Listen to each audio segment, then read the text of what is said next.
Yabakin Kanini some Kasebo Information Centers at Tobete, Abba for Kwanto Sikka FM online.com, Africana Radio Modern Ghana, Kasebo and her Facebook Live, Sikka FM 895 Live, YouTube at Sikka FM 895 Official, TikTok X at Sikka FM, and you may some other Roma, Yadesumono, the Makutinibi in ye. Honorable Kwabena Minta Akando Edia to just say the SCA Tamale Teaching Hospital no and Yeni da Honya Sebia or Pesa Bua Doctor for Hono Enimtia. Parliamentary Select Committee on Health or Monso and Esre Adokota for more Tamale Teaching Hospital Ayaka say or more HSA or more Ako strike in Sadaruma or Monsan and Koje Adeshe Enkwan. Garaman Peri John Dramari Mahama Edia to just say Abaye Ababaye and Mrebi. Na ya dia boya former good dia ne ho ban a yankasa mu no ya ye be bibia ye ma obia enye ho ade no mfa ho sika enkro Kane Nigeria man pani good luck Jonathan so NHS oh my Ghana ne Nigeria efie na no ya ne de man pani so omfa mu man no esua etu wo mo o man no eyi nananom ya wo mo ewo offenso nananom atrankonwa no ma yansantwefo hyemo aka kire Ghana santeman nyina sa oba offense a wamo hini dinde nana dwamna akenton to so mienu omohema nana afranewa uti din fufuro bia botugu Eshaya so much bejani your Dr. Stephen Amwa Sikka sana obia ede efere na wono so na de afuto sam akọ ede ama de suafo a womo ewo Christian Service University say obia ama no kondo so obeye bibi ede aboa Ghana echichire and some way near for Frobi na nwumre yesi hu nkonwa bekenka dia som akenkan fo ne ye memrante nua ba ma me efomowa kafena mene adwoa nyako abonwa Sirake wan yegina so aba Sikka FM Sirake wan ye ne ekro 89.5 e Sikka FM Sikka FM Sirake wan ye ne ekro 89.5 e Sikka FM Sikka FM 89.5 yes suma santima Sikka FM 89.5 yes suma santima yes suma santima ne Ghana ma ye wiase nyira ka ho fei ye wura esomne mo ankasa frase o mpomre hu nsam emu tifo ni musam da samo esie Tamale Teaching Hospital ni nyina ne se wo wura bi ye de wo wura bi ko hono ma no yade ya wo kwakwaja yaresa ye hu behia se be man ventilator ne kwa wiase no wo chese ventilator no asai amanam so wo wura no atoa na anom ewo ensedo asame beto dwa pomre sofo onabo kwabra minta kando sehudwa abosomra hyebedwane bo anan ekọ asopiti wo wabra wanton krabia amadwuma fo hono msa wo ba enu okoye no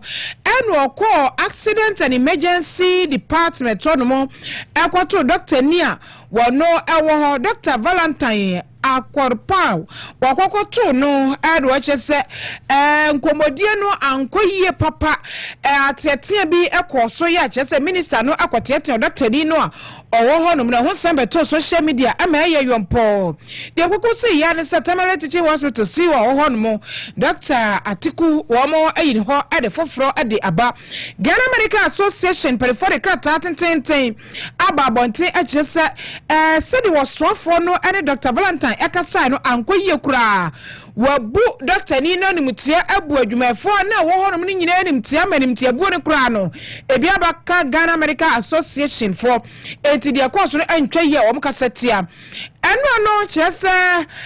meetings upon meetings akwaso Dr. Foa wo mo Tamale Teaching Hospital adebetu dwese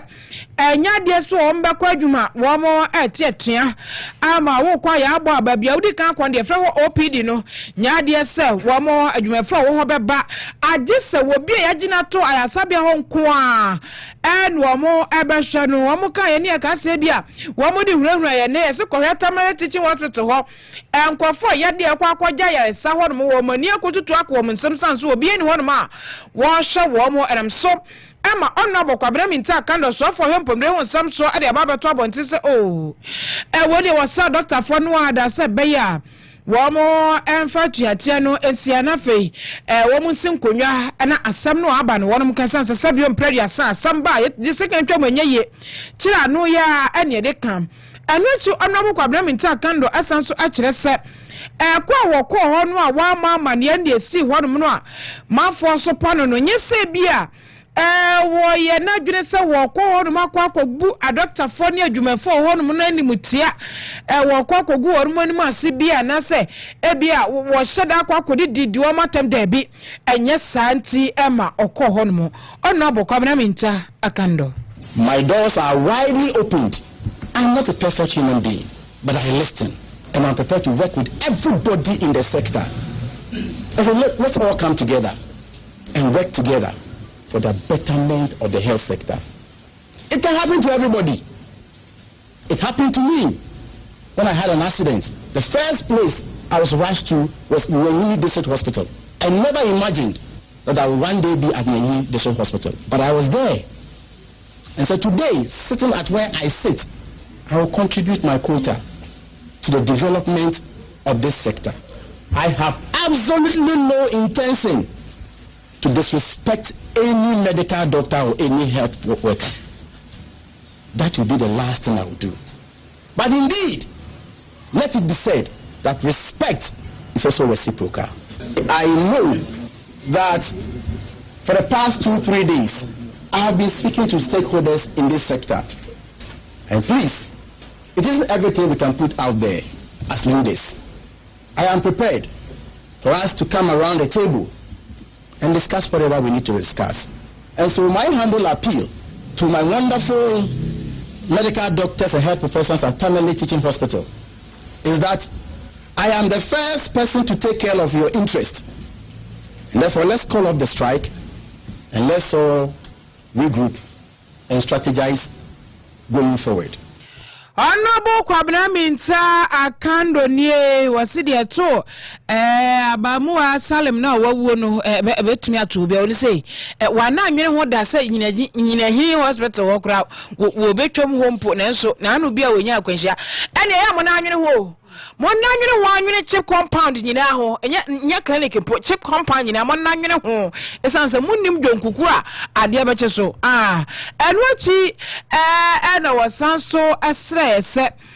wasampanifo a wo asopiti ho no mo se adawroma eniema hodo a wodi aba no omo nhwe ne ye pa no mo mfanye akra nkwansam yi wode tudwa wabra na eniema hodo bi a yede sayade agye nkwa wo ho wo asopiti yede adwuma wo asopiti no equipment no odi bi ekwakoma Tamale Teaching Hospital e odi nsam tudwa osra wo so omo nhwe akade no aba no eyi. At the ECG machine, we have the ICU ventilator, we have the ICU, that's a drugger ventilator, we have the drugger ICU cardiac monitors, we have the anesthesia machines,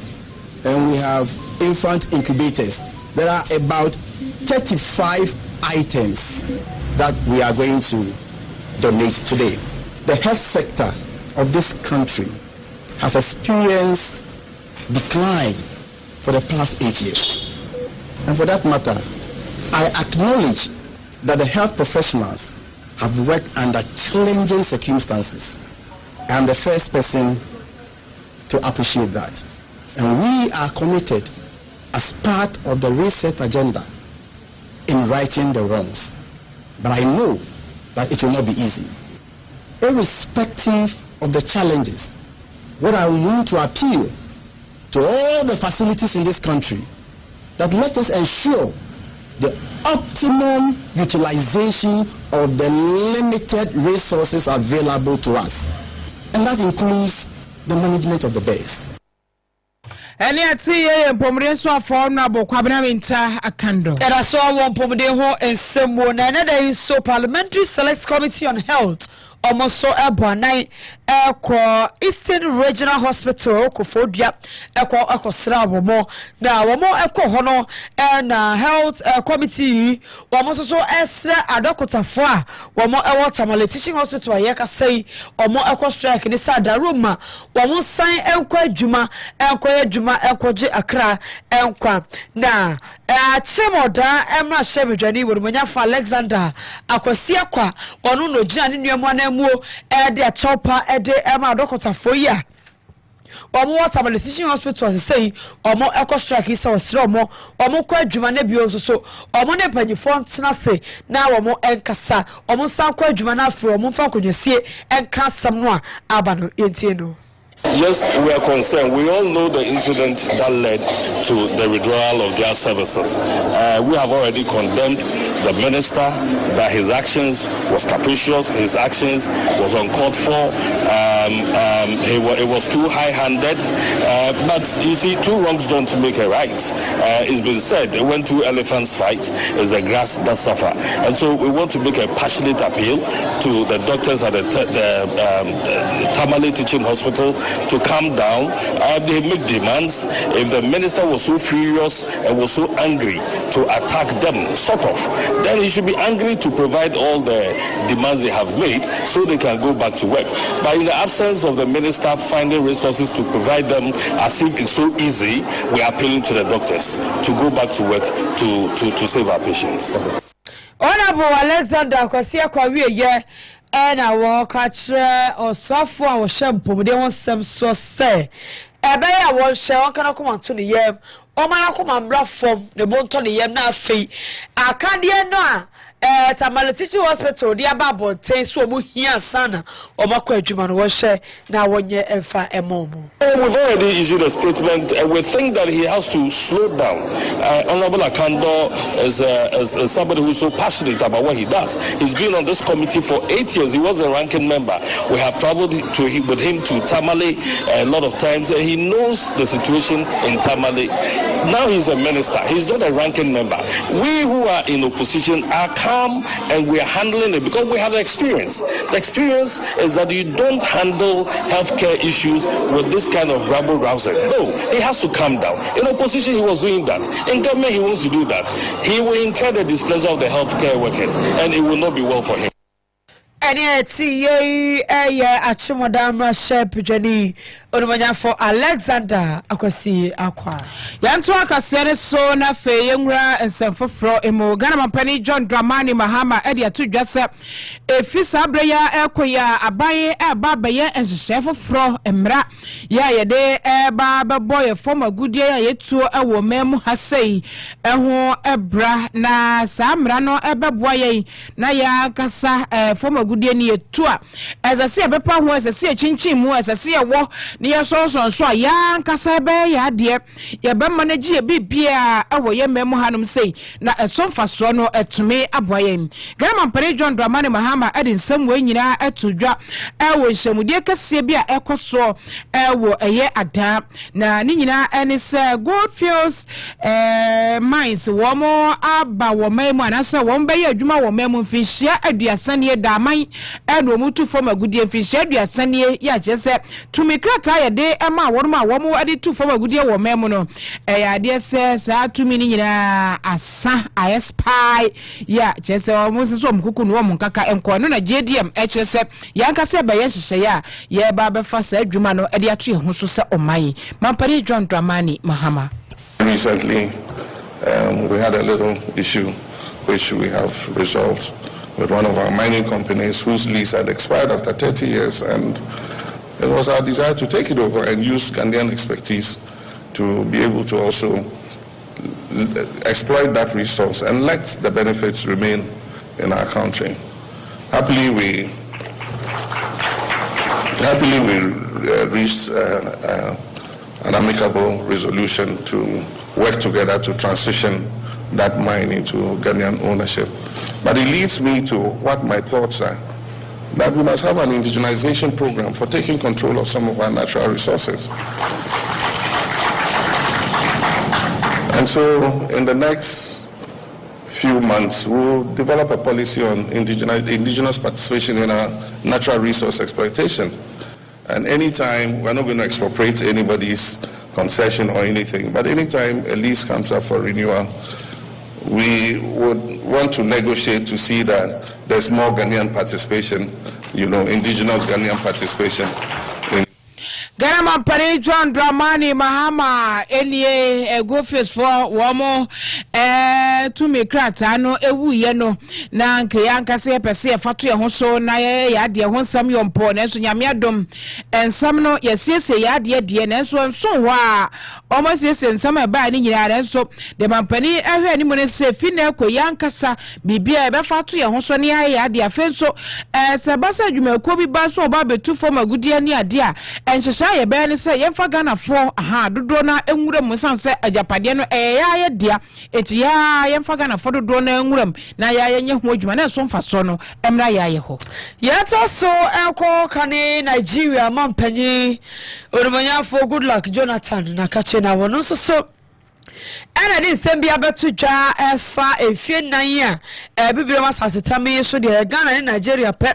ana ya Mampanyimfo no betena bengwa ne so a ya mo fie nan se wo mo efa embu man no na Honorable Goodluck Jonathan si efie nan no sha efri se panyi ne nya to ba ne abama ne se Mampanyi no oba afa ba ko edi nanim kan afa no de be hyehye ne niema to niema afa ayi na soofo a wono mo ebedi djuma afa yesi fie mienu ni mu so a afa na ndi ono so eba behwe aye niema huduo bi obesa aye ya ajese wo nipa fofra afa no aba afa no beto to niema abehwe ehye huduo di begu akwam yesi fie mi esam a abehwe project won sam efie na anu esa beka ho bedu ho ne esa beto aba na so de afa ba ko san hwe eye campaign na chese san fie nan no a eye edema ya Mampanyimfo no eswa enu ti no mutumi enye djuma ni yese de ya na wo mo pese wo mo eje no na wo se be ye de akantre mu enfanko efienum anasa de bossa se de be betumi aboa ama Mampanyi bia Ghana ni Nigeria be ye no wo betumi aje djuma no na aboye ni no de sansem nyina to dwa Mampanyimfo eto ne nsa eto omo sa friend no se obey guest ewo executive leadership retreat course so ewo da eho ene wo de sansem eto dwa yetie kan Nigeria Mampanyi Goodluck Jonathan. You can never get 100% because you must balance the situations, but your economic team must be made up of top class people that can push, and they too must lead, because leadership is not the president alone. The ministers, the junior ministers and others holding executive positions. Nigeria and Ghana, our tenures of president is so short. In Africa, it's only Nigeria and Ghana that have 4 years tenure of presidency. Other countries have 5. Most countries have 5 years. What can somebody do in 4 years? If you're a new person and your job coming, you need about a year as a learning curve before you will adjust. You work for 2 years, the next year is election year. So the time to really move your country is very, very limited. So you have this kind of restriction. Ene ayati ye kane Nigeria Mampanyi Goodluck Jonathan say efie na inu Ghana ni Nigeria de ba Mampanyimfo edibu oman no eswa obubu to na se fie mienu pe ene mo hye da to bi de adwuma fi se de kan ne de oba fofra 1 year na de ni so receive one time afa no oba hyehye ne niam ba yi asofo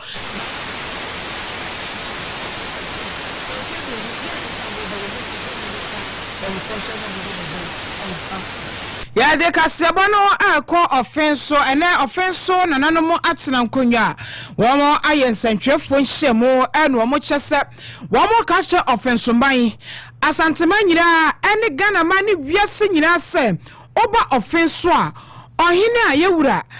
agina tomu ohine a kyerese offenso fo nyina agina tomu agina baba ne yoyoyo himaya wono so omagina tomu ohine no ayena na dwamena akenten ya otosomie no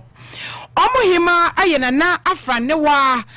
awoba offenso a himfo mpanifo ye omo anie ohima bia ni babia bio ene ohine bia eni babia biem enti so obi ni namba bi bobodi foforo kasa bia na dwamna kento otosomienu ene na na afranewa wo mahenie no enimo wo monye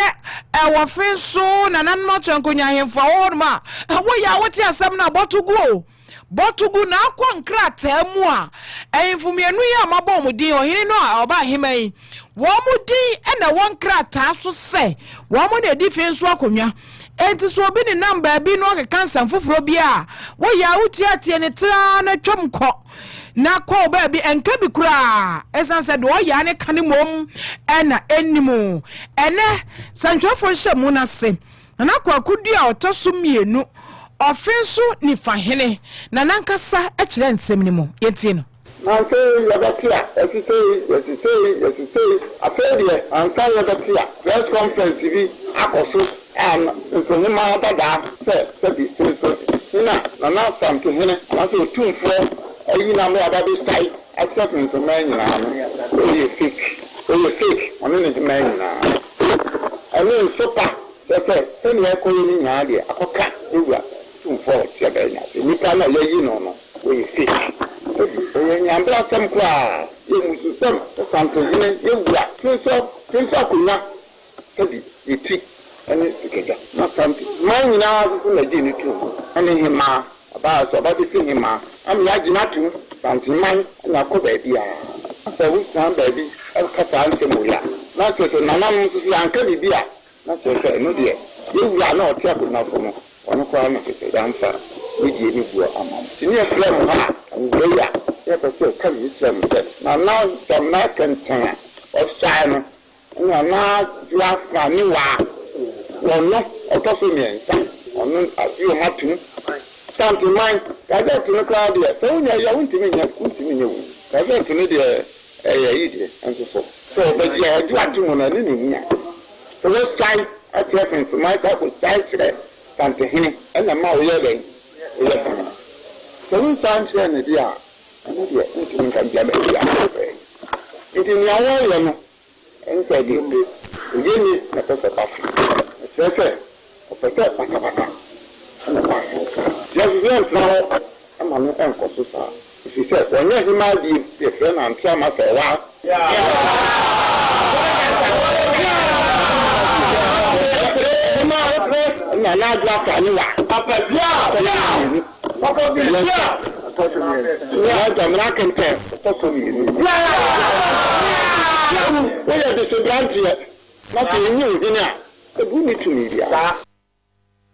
and yet, your friends so ni fahine na kwa kudia na wacheche ensemo na kwa kudia tosumino and wache ensemo enne senhwefo nhemo ase ya fa kase bono enkopiemo wo enhia so abato empesia so emashe bejani Dr. Stephen amwa erastika na kache na wono so enedai wokopiemu wo Christian Service University ho na wo de lecture bi ekotuja wo leadership conclave program wa SRC ewo sukumu ho shide shishe so moto omusa de efreno na wokoye eno ode afuto ma desuafo a ewo Christian Service University ene afega na fo desuafo nyina se obi efrasie na fe omo man ho do metina na komamu na de bia wo ye bia na monto bia wo to bia onhye so obedwen kan na ho etumi aboa ama man no kyekere ye no a ye kyekere no bibia etumi akoso wo se Ghana 43 no abebre eni wo mai hu do afensi ye honhom imaburu ni bi se yen tintim na afa yenye bibia beboa magana tu poso no kwa de bobo echeso obi a ya de apesemi kuminya de ono abenya wo mu kwa no wahwenu nti erode afutoi ema de suafo no ene Ghana fo nyina se yenka momumu apanyifo mu de oman so na wo mo so etumi emoa ema Ghana so enko nanim entie no. A nation that is being built, such as Ghana, or being developed, in which the contribution of the youth and the students is remarkable, that nation has no future. If you guys can contribute to building this country, or any nation in the world, it depends on your performance. And performance has 3 main variables. 1, ability. The next thing is opportunity. You can be the best driver in the world. You can be the best teacher, the best nurse, the best photographer, the best media practitioner. But if the opportunity of not getting the car, can you drive as a driver? And the next thing is motivation. This cameraman, if he's so motivated by his workers, you give them bad news. And motivation has body, 2 arms, intrinsic and extrinsic. That oh, you're nice. Oh, how this morning, how was it? Are you okay? Oh, you're fine. Oh, take it easy. How? It's not money that motivating you. That's PERKS, PERKS. And then the other one, the intrinsic, is what we lack as the needs, most of us. That is the motivational factors that come from within. It comes with passion, commitment, readiness, preparedness, persistence, endurance. Look, His Excellency John Dramani Mahama and His Excellency Nana Dankwa, they cannot build this country without your contribution and your involvement and cooperation. Asia so much Bedani Dr. Stephen Amwa Sikka and it is also the futu echo ediama addition for the Nochi and Kumasi Mayo. You are Richard for Riaj, my brother King Zuba, one also the same Kakra at Twitter in tea.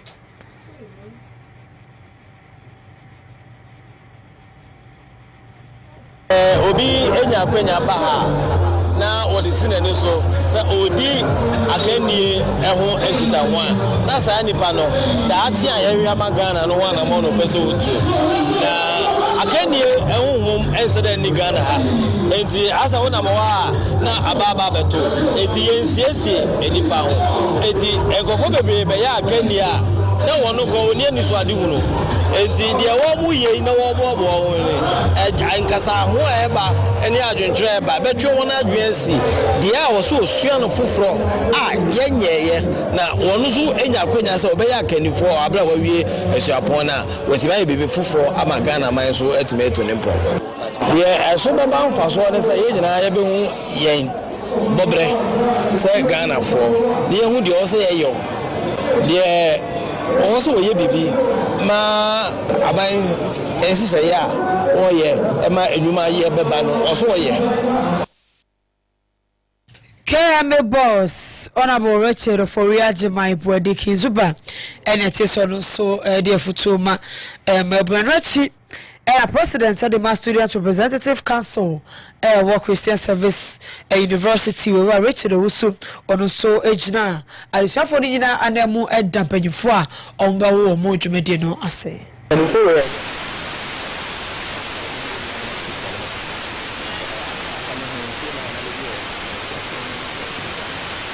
Ninja Penindia, what we call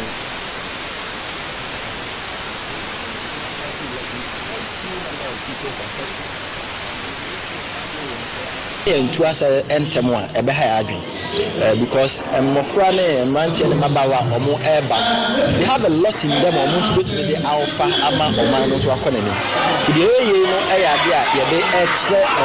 ye mabu no manche ne mabawa ne say obo so betumi aye bi mo e de aboa ye country ti ye de adwin ko bi se wo mutu mu say they don't need to always be at the back, they can also lead and then help na ye man so etimi atupo. I think most of the issue now stem from the fact that Obiba private university or no na adwin na say oba besua de no wako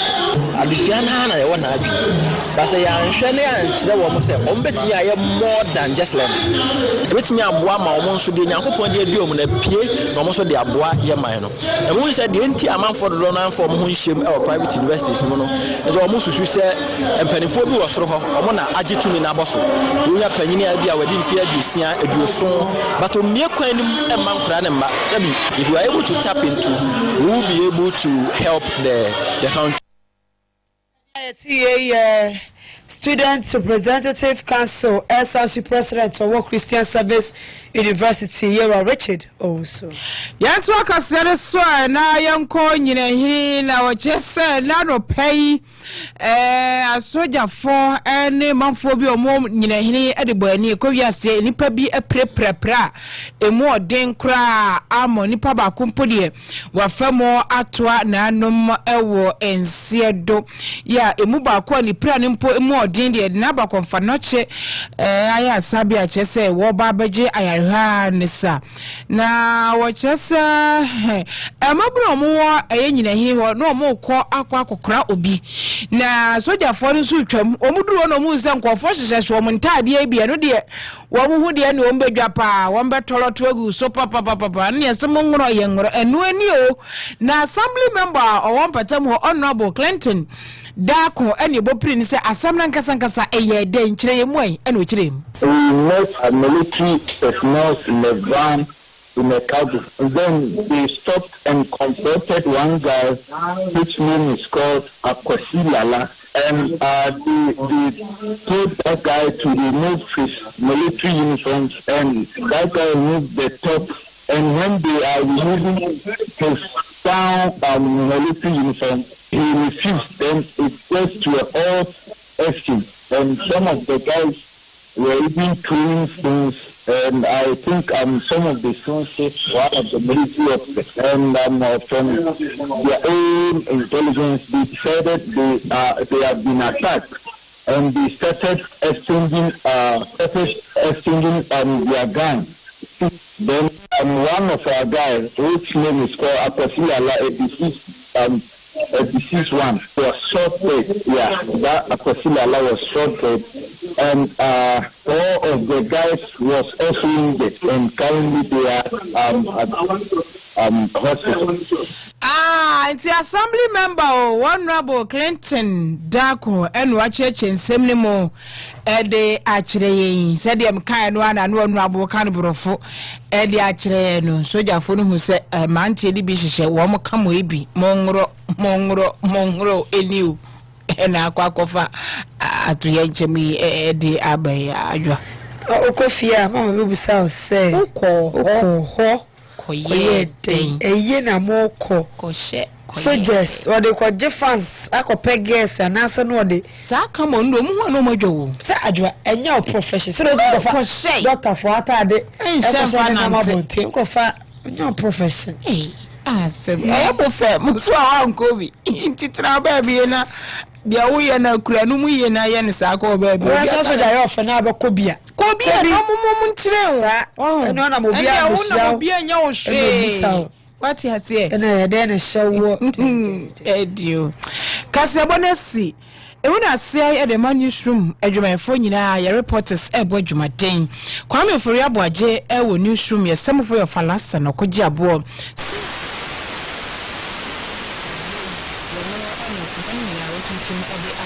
social media no bio nipa wono ene hwe social media no so nyina de emayen enwumre akenkan fo eyeme rantenu aba maame efomwa kafena mene adwa nya ku abron yada munyina se amamo ene tie